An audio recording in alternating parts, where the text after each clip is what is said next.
It's time for Baritone Ukulele class. And if you are new and you have never hung out with me before, you've arrived. You have made it to the right place. We are doing baritone ukulele every single day. You need to go to jollyrogerukulele.com.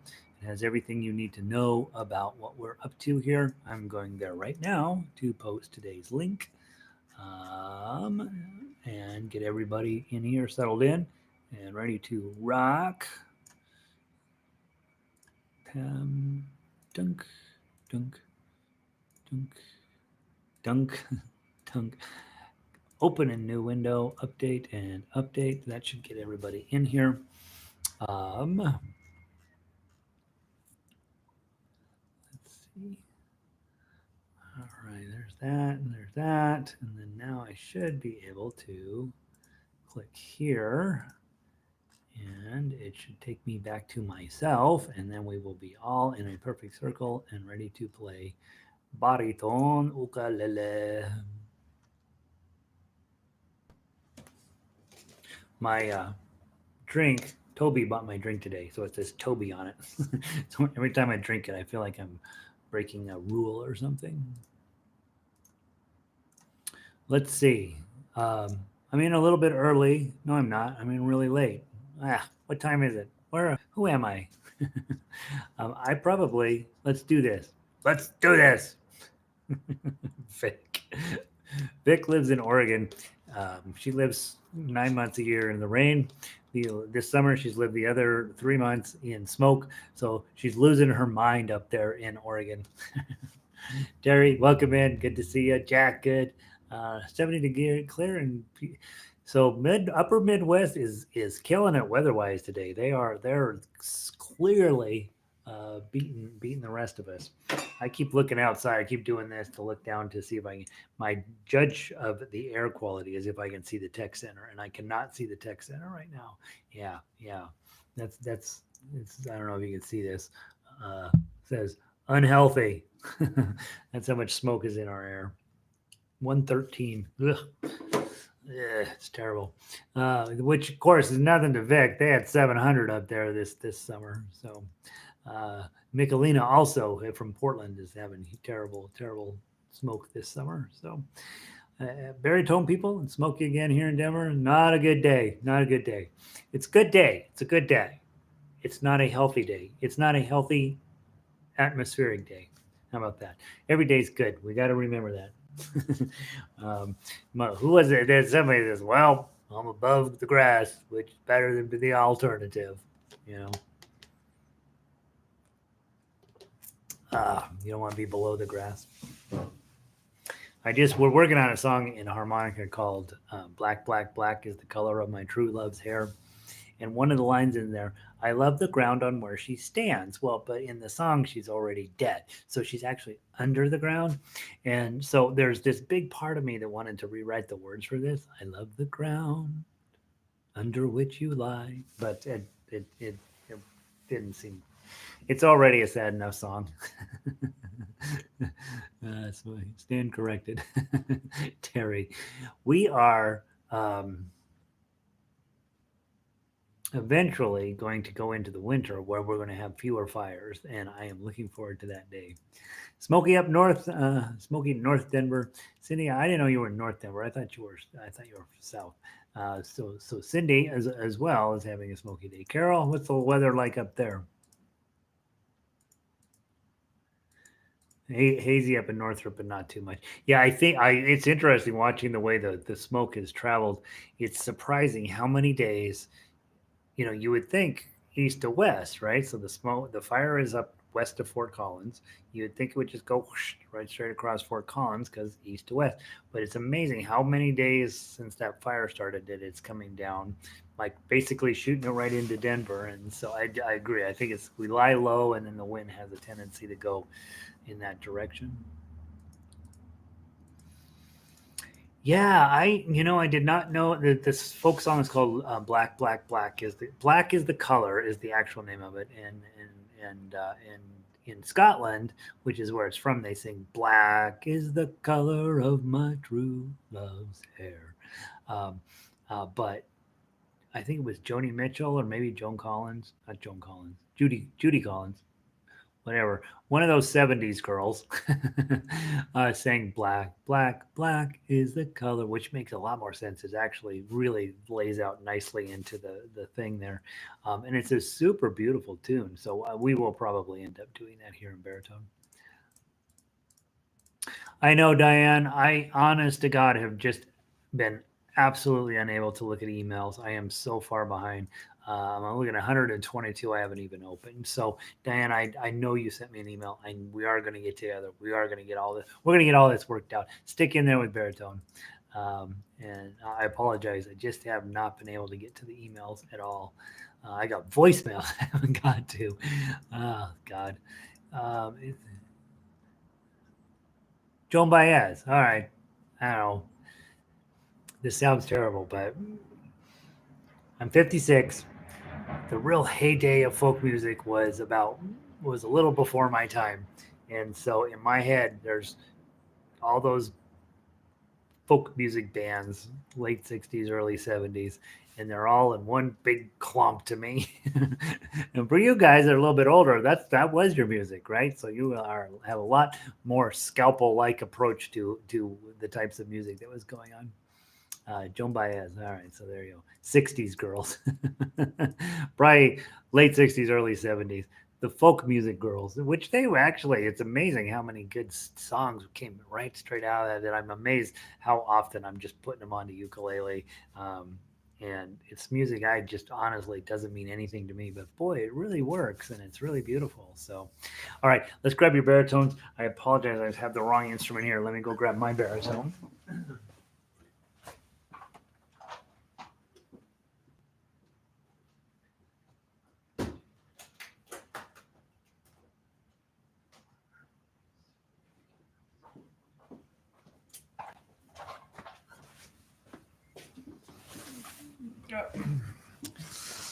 I had to put pants on today. So very weird in them after a summer of shorts. All right. Remember, your baritone is tuned up, correct? And it is tuned to D,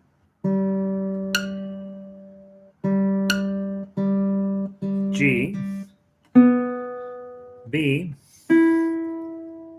E. Okay. Remember, when it's time, you are going to buy a Snark Super Tight HZ. This is the best tuner there is. They're awesome. Um, and you're going to throw away anything else that you're using to tune your baritone with. You did download a tuner onto your phone so that you have it just in case, and you are ready to play some baritone. You are remembering that the baritone rests against your body. This is up about 45, 50-degree angle, and I don't see your thumb. No matter what, your thumb is right there. I never ever get to know what you're doing with your thumb. You can put a Bronco sticker right on there, and it'll be great. 1 and 3 start this year. And we're going to talk a little. This is our sort of our music theory discussion, early music theory discussion. So I want you to look first at this one that says major scales.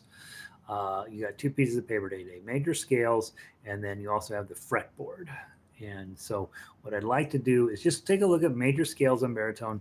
You guys get 3, whereas ukulele, we only give them 1, right? I can't trust them with more than 1.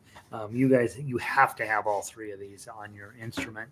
And you're lucky you get 3 in basically home position. And C scale is obviously the one that's least cooperative. And so let's run through them, make sure you know what they're doing, and make sure you know why we're doing them. So with scales, every instrument, for the most part, the expectation is you'll warm up with your scales. So if you're going to become a concert guitarist, if you're going to play piano at any meaningful level, if you're going to be a trombonist, you're going to need to practice your scales. And it's something that all musicians do. Ukulele players, we don't do it because we're so busy playing Over the Rainbow that we don't get around to our scales. But it is something that as an instrumentalist you want to come begin to get some grasp over. the big takeaway here at the end of the day, I need you to know how the piano layout works, and I have to have you memorize it. So if you're new to music, this is an actual homework assignment. You really have to know this. I want you to find any C on that piano except the last C. Find a C on there. You will notice next to C is what appears to be D, but in between the C and the D, there's a black piano key. And that black piano key is we're either going to call it C sharp or D flat. If we're going up, it's going to be a C sharp. If we're coming down, it's going to be a D flat.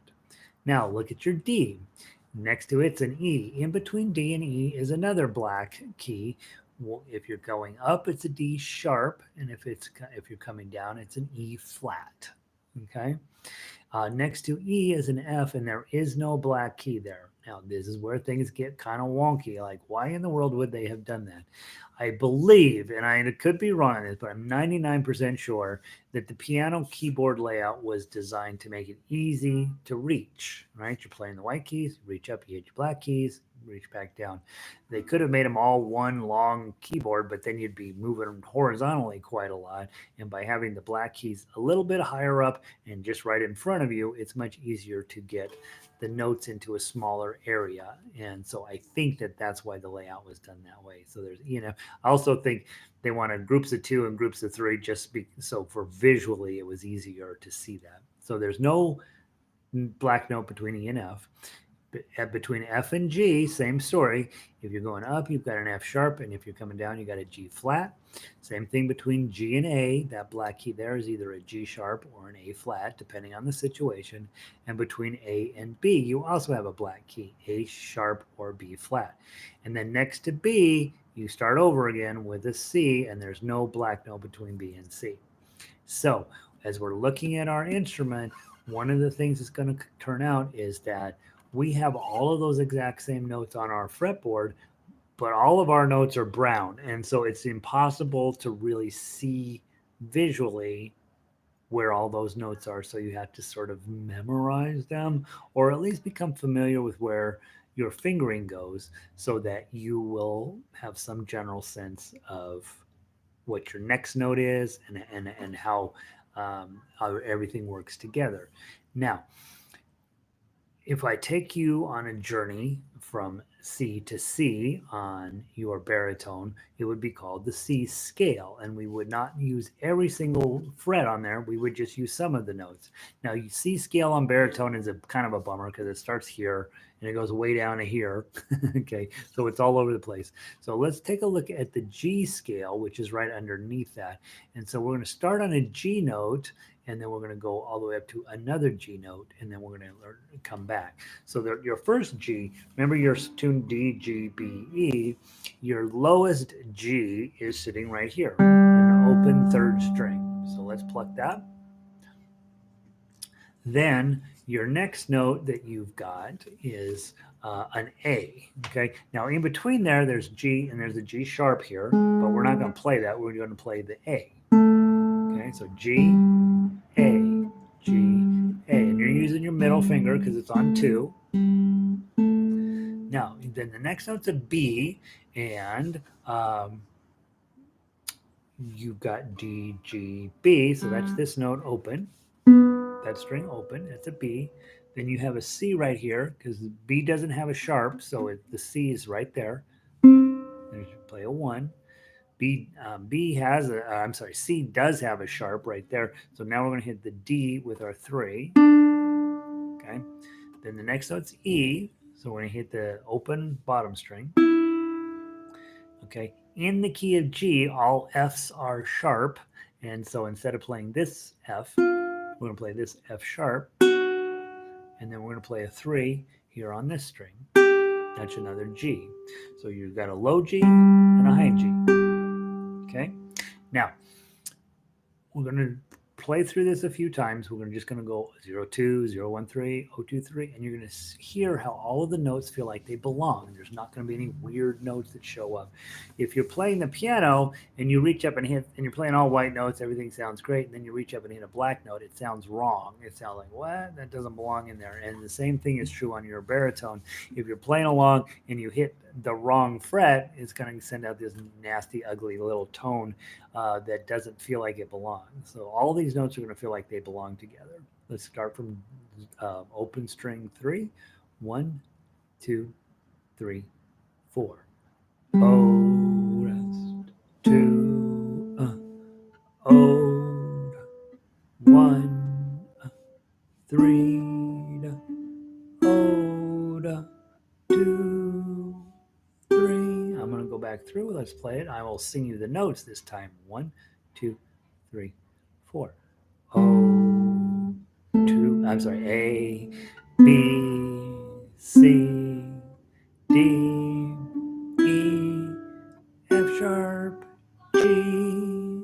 One more time from the bottom. 1, 2, ready, play. G, A, B, C, D, E, F sharp, G. Okay, now we want to turn around and go back. So when we get to the top, you hit the 3 and immediately turn around and go back. Play the 2, play the open, play the 3, play the 1, play the 0, play the 2, play the 0. Okay, so all the way up. Don't double up on the top note. Just turn right around and come right back down. 1, 2, 3, 4.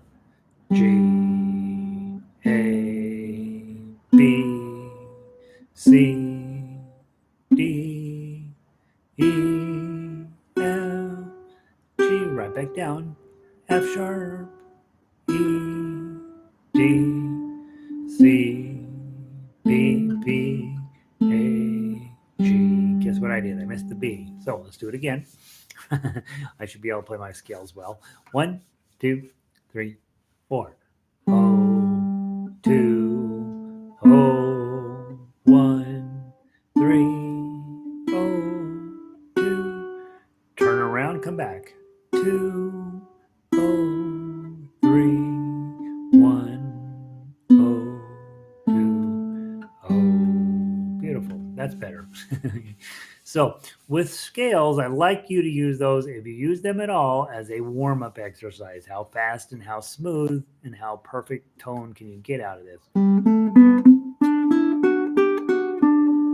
Blew it.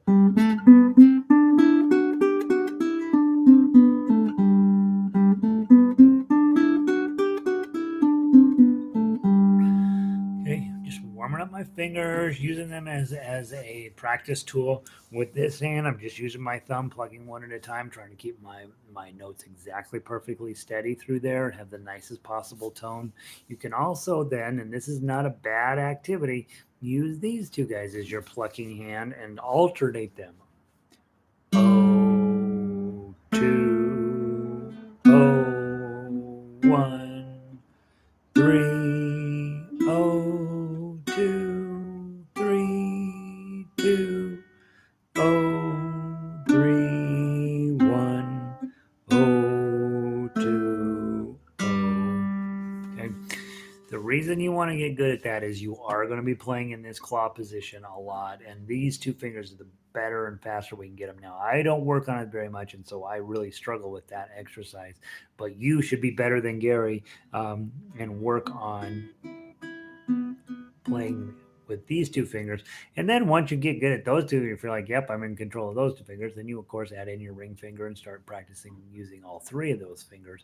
And then if you want to get really good, just use your middle and ring, right? And, and play it that way.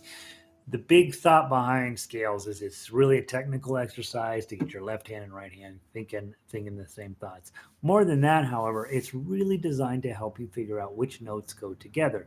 You notice when you get to F, it's not an F, it's an F sharp, because in the key of G, all Fs are sharp. And so you start to understand how scales go together. Once you understand how scales go together, then it's not a huge leap to see how chords go together. And once you know how chords go together, then you can build keys and you can build music, and you can turn those into something that's actually useful for you. Um, all right, so now let's go do the next scale on your paper. If you were ukulele players, you'd be done. Okay, their C scale is your G scale. Let's use your D scale. Now, notice on the key of D scale, right underneath the words there, key of D scale, you see two sharps, and that means all of the Fs are going to be sharp and all of the Cs are going to be sharp. And so as you look down the line, sure enough, F is a sharp and C is a sharp. Okay, you can just follow the tablature and you'll be just fine. If you're reading tabs, you don't care which is sharps and flats. Tabs fix that for you. But if you're reading standard notation, you have to pay attention that the F is going to be sharp and the C is going to be sharp. Let's play that scale from the bottom. One, all the way up and all the way back, of course. 1, 2, 3, 4.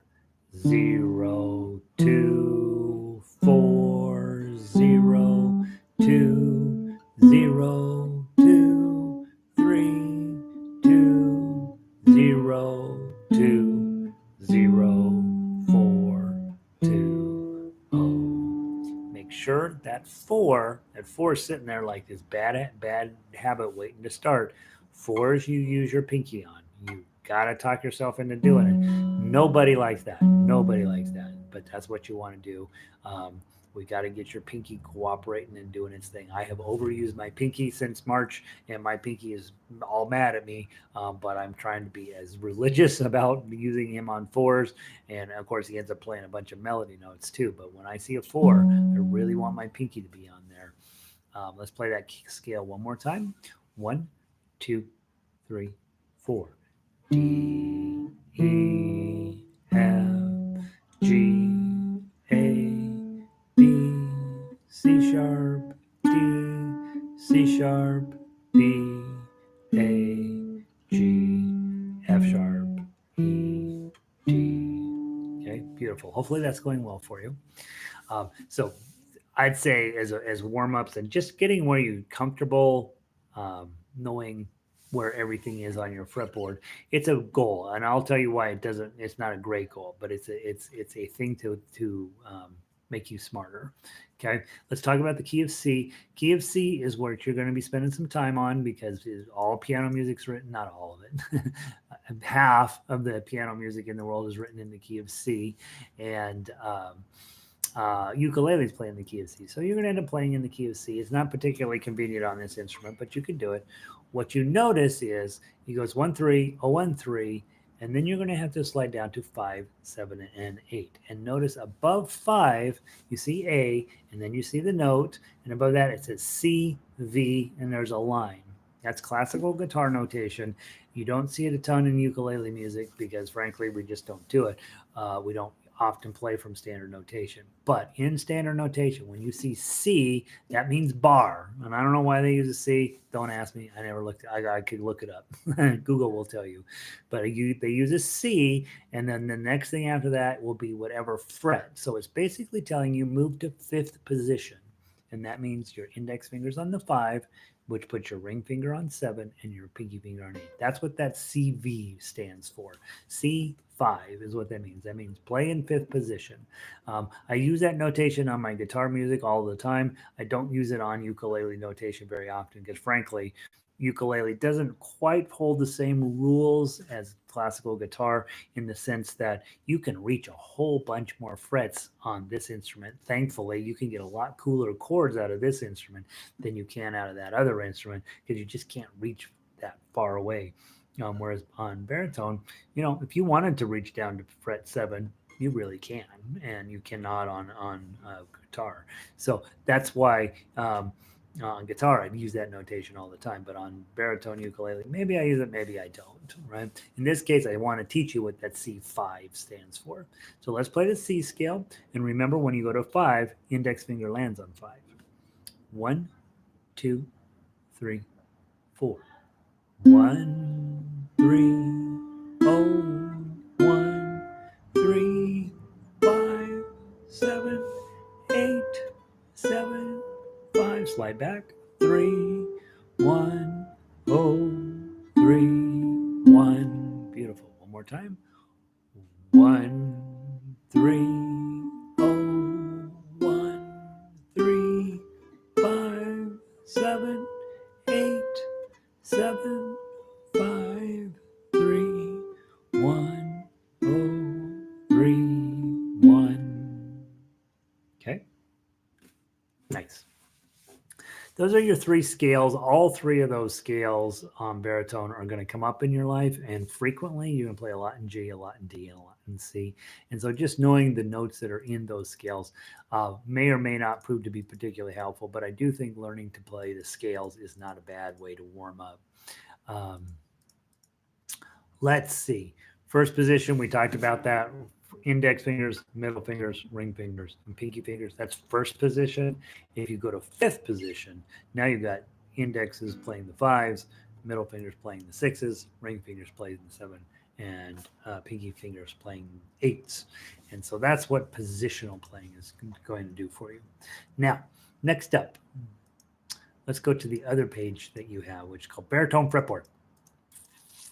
Here's where we have an awkward discussion. Some of you have previous music in your background, and in your previous music that is not on a fretted instrument, you created names for all of the notes and all of the sounds you made. So that's where the name, you created names for all of the notes and all of the sounds you made. So that's where the name A, B, C, D, E, F, G came from. That's where the phrase C minor comes from. It's giving names to sounds. Okay.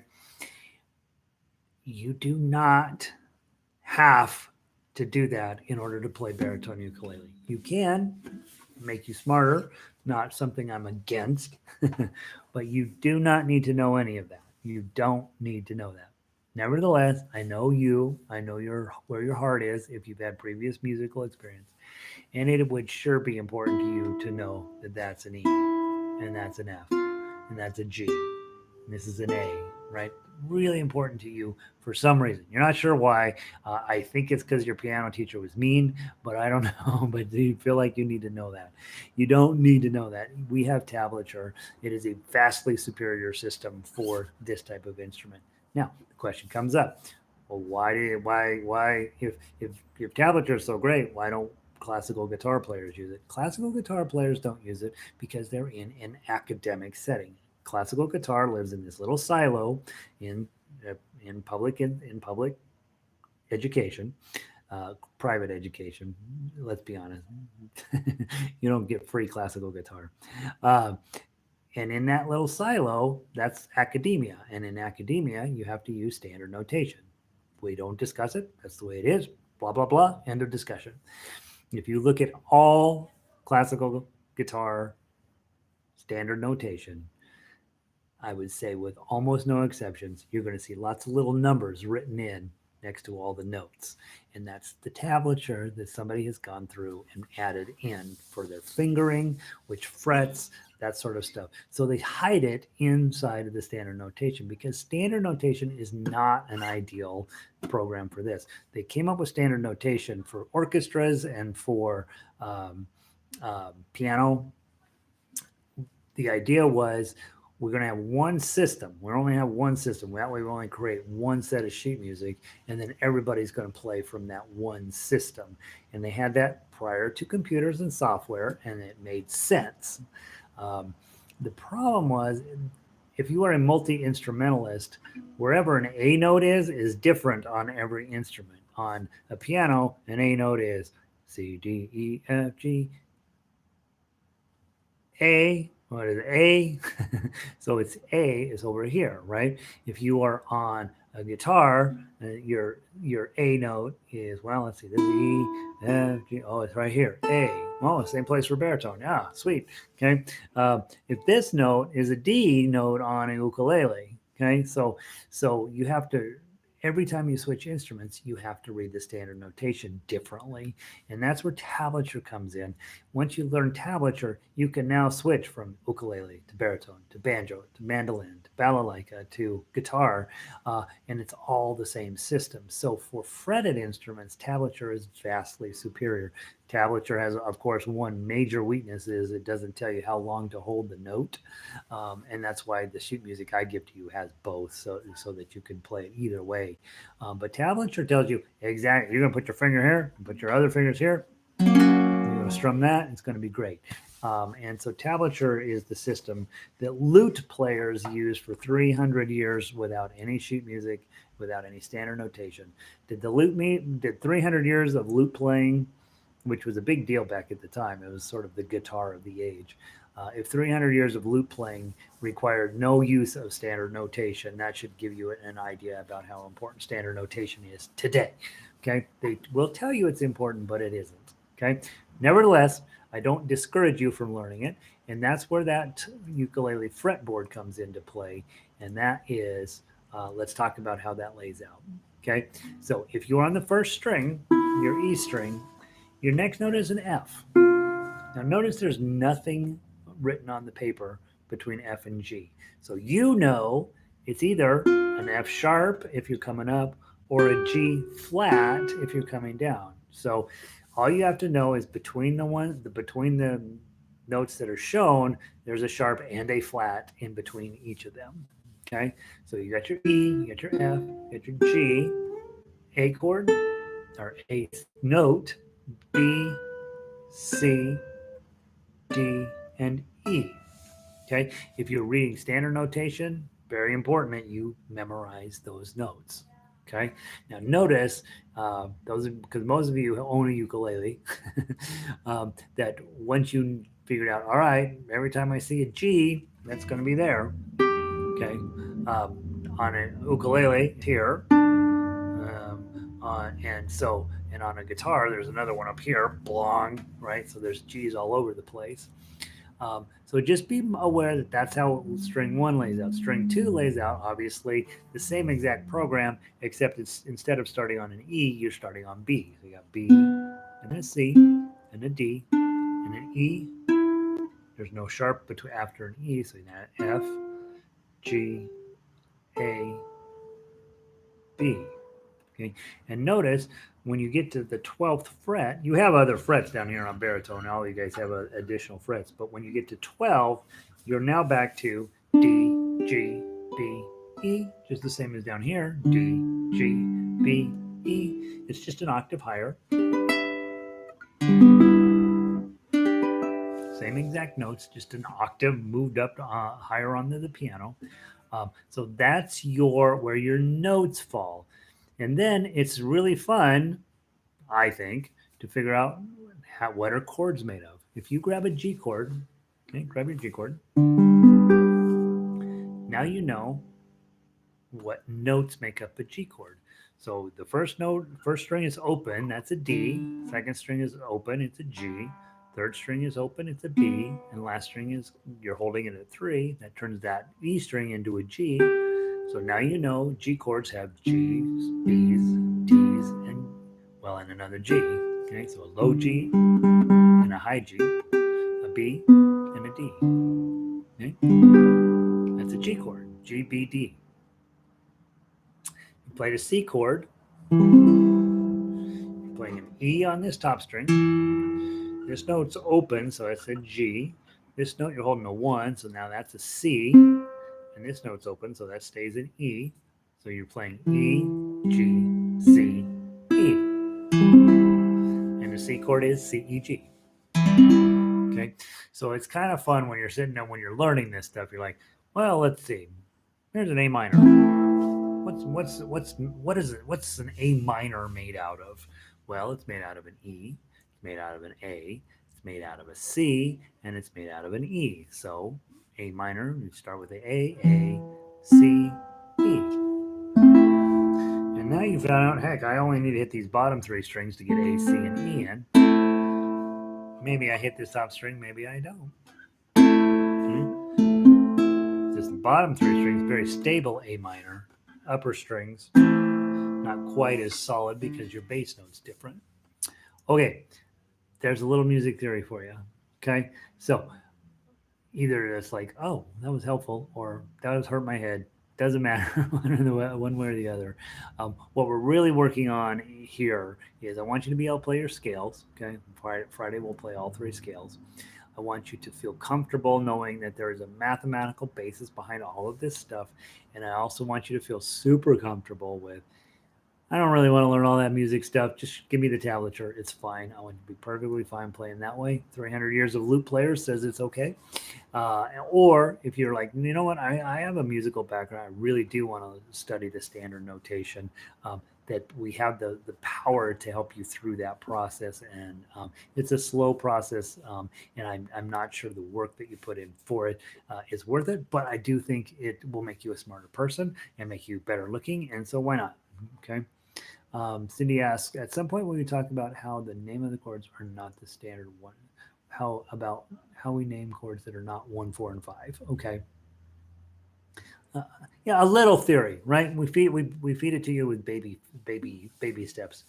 Um, my theory background, I was playing piano for 2 years, and I finally went to my piano teacher and I said, Julie, I know that there's a reason all these notes go together, but I don't understand it. When I'm playing piano, it feels like this just ocean of notes that I'm pressing down the buttons. I don't understand. I know that there's something underneath there that makes all this work. And she smiled and she goes, well, guess what? That means today we start music theory. And we spent 8 years, 8 years 8 years studying music theory, um, and I feel like if there's anything that I could do in my sleep, it's that. And I feel like I've benefited from that in the sense that when I'm sitting down to do an arrangement and I'm stuck with these weird notes and I'm like, I don't know how all these go together, I can sit down and study them and figure out that's what's going on in the music. Even with when you get to jazz and weird contemporary stuff, there's a reason why stuff happens the way it happens in music. There are rules that have to be followed so that it doesn't sound like tin cans falling out of the back of a pickup truck. So now, um, Cindy's question is, hey, if other than 1, 4, 5, how would we build these other chords? And so it's a little bit more of an advanced topic, but let's talk about it very briefly.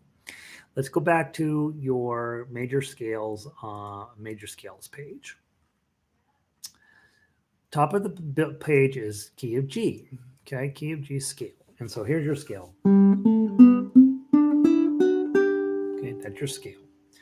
Now, you'll notice the G note is on the line one up from the bottom. So if I stack notes on top of it, two more notes on the top of it, I would stack a note on, I would have the G note, and then above that, on the next line up, I would stack a note. I'd put a note there, B, and the note above that one, I'd put a D. So then it would be G, B, D sitting on top of a G note, and now I have a G chord. The next note over, if I take an A and I stack notes on top of it, now they have to be in the spaces, I'll end up with A, C, E, and then I end up with an A minor. The next one, if I stack notes on top of it, I'm going to get a B, a D, and an F. Now I'm at B minor. Okay. Is this B minor? That's not B minor. Sorry, this is B minor. Okay. That's the other B minor. Okay. So yeah, I've got it A, and then I got a B minor. Next note, I got C. So I'm going to stack two notes on top of that in the spaces. I'm going to end up with a C, an E, and a G. Well, now I have a C chord. Same process. I stack some notes up on top of D, and I end up with a D chord. Next one is an E chord. I'm going to stack notes in the spaces above E, and I'm going to end up with E minor. Okay. And the next one is F sharp diminished. So, okay, and then G. Okay, so typically the seventh tone in any scale, that's going to, in a major scale, is a diminished chord. And outside of ukulele, we really don't use diminished a ton. You guys will get some of it.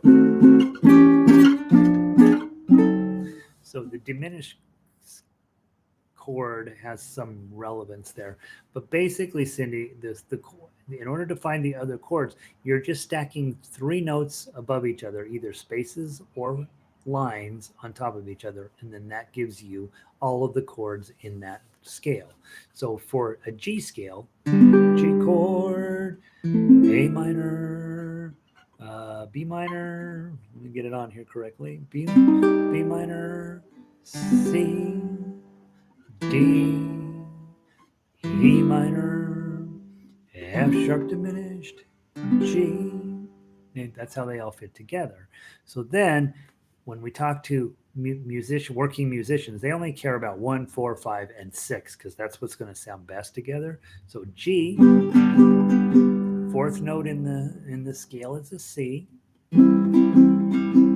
Fifth note is a D. I keep giving you A, sorry. D. I was like, that's not right. That's a ukulele. No wonder it sounded goofy. G chord goes to C chord, goes to D chord, and then back to G. So that's your 1, 4, 5. If I add in the 6, which is E minor, I'm going to get. Okay,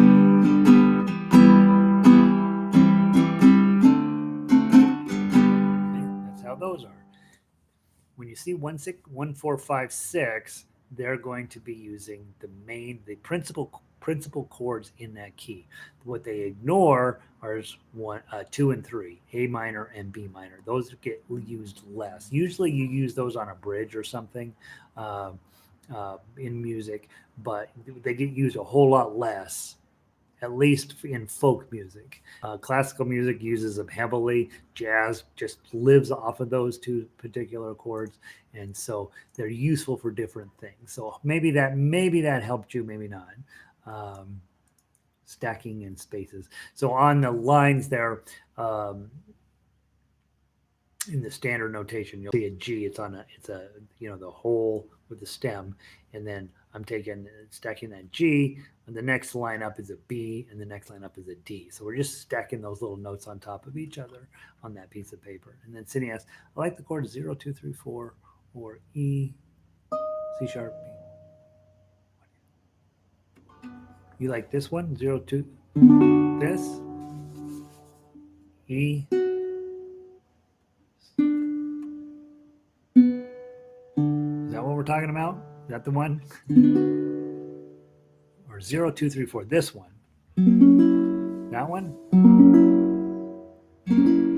Well, if this is B minor, this is going to be B, C, D, E.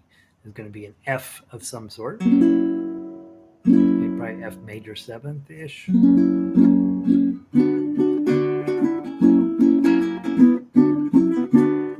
I think that's what you're talking about. Okay. And I just have to sit down and figure out the exact name of this. And the problem with baritone, you only have 4 notes. So sometimes this one, fourth. That doesn't work.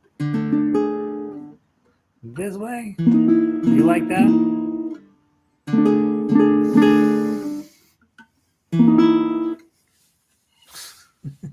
That's nothing.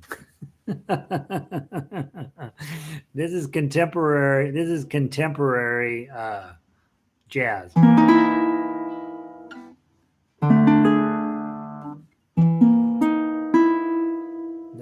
That's a mess. That's what that is. We can sit down and calculate out what the possible names for that chord is. But when you only have 4 strings, sometimes chords have more than one name, and so you just need to be aware of that. All right, that's too much on that. Let's talk very quickly about your future in baritone and next steps. Okay, for those of you who care about reading standard notation, I am your guide. There's probably no way you're going to teach yourself that. That's a pretty heavy lift, and I'm happy to help you with that. But please understand, if you are a newer player, you do not need to do any of that. You can absolutely rely on tablature to get you up and running and playing well. And then it turns out then down the road, you're like, you know what? I really do need the full musical experience. I do really need the full tablature or the full music theory background. I absolutely would be delighted to help you get through some of that. Now, our future in baritone ukulele. Here's where we're at, and here's what you should be thinking about. On Friday, we're going to be playing the Make It Better bar worksheet. Make sure you have that printed out. We're going to talk about, maybe we'll get to it tomorrow. I haven't quite figured out. I doubt we'll get it to tomorrow because we got to do key of C strummers tomorrow, and that's almost a full 45-minute lesson. Um, so we may get to Friday before we actually get to pull out your circle of fifths and start figuring out how to use that. You're going to use that circle of fifths on Alouetta. And the reason, what you're going to do with there is you're going to play Alouetta in all of the baritone friendly keys. And you'll see how to use that circle of fifths to transpose into these other keys. And a lot of you guys have worked with singers, or you are a singer and you grab a key, blah, blah, blah, and it doesn't feel right. So then you want to change it to a different key, blah, blah, blah. Oh, I like that key better. I'll sing in that key. And knowing how to do that using your circle of fifths is a tool that you'll want to have. We will also be playing Frere Jacques, so hopefully that's going smoothly for you. The big takeaway from Frere Jacques is starting next week, we dive heavily into tablature. And so I like you to have a little bit of a running start at it with Frere Jacques. Then we talk about keys, we talk about how your fretboard works, we talk about this sort of stuff. And then starting next week, we go full blast into chords. So you'll have two completely separate sets of chords that are going to make you amazing players. So that's the plan. Questions, comments, concerns? If not, that's what we are doing today. Practice those scales. Play the G chord or G scale, then the D scale, then the C scale, and then do it again, right? Until you're getting it nice and smooth. Oh, hey, Georgia. Well, I didn't know you were there. Always were. Georgia is a more advanced baritone player. She has come a long way. Georgia, I'm going to tell one story on you. You know how I say, this is one, this is two, this is three, this is four. Okay, so when it's the one, you're going to use your index finger. You're going to use your two here. You're going to use your three here. You're going to use your four here. 99% of my students are like, okay, if it says one, I'll use my one, and I'll use my two, I'll use my three, I'll use my four. Georgia was going to question that, and she questioned it, what, Georgia, about a year? She really, really, really was not going to cave in to my one finger, one fret system. And so we were always like, Georgia, stop using all your other fingers. And of course, she turned out to be a very fine baritone player over time, but it wasn't without its struggle. I don't know even now necessarily if she's really bought into it. Maybe she has. Georgia, delighted you're here. Vic, thanks for being here. Cindy, hopefully I gave you something to think about. It was funny, Georgia. Remember? Georgia, why are you doing your fingers like that? um, and she'd say, "Oh, I'm supposed to do it this way." It was so cute. Let's see, Carol. I feel smarter already. Well, yeah, this stuff, the music theory stuff. Be patient, guys. It takes years, not years, but it takes multiple exposures, and then one day you're like, "Oh, you mean that? We'll go to that. We'll go to that. Go to that. Oh, and then I can play flamenco."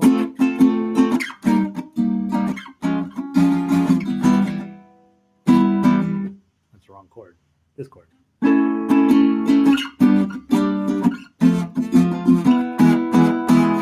Yeah, so that's what music theory does for you. All of a sudden, everything starts to fit together. Arlo, more theory than